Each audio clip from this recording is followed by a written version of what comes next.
The North Omaha community teamed up today with the goal of educating the public. City and state officials held a community meeting this afternoon at the venue near 30th and Lake Streets.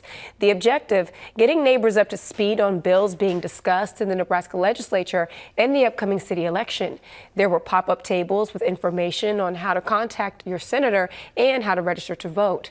Preston Love Jr. hosted the event. He says his goal is to help more people become a voice for their community.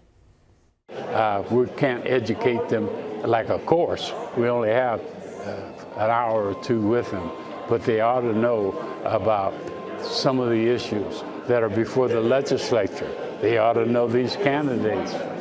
They should meet them. Many of them only hear about them or see their face in the media. Omaha leaders also talked about developments happening in North Omaha, including the new Forever North complex and upgrades to the Great Plains Black History Museum and the Omaha Star Museum.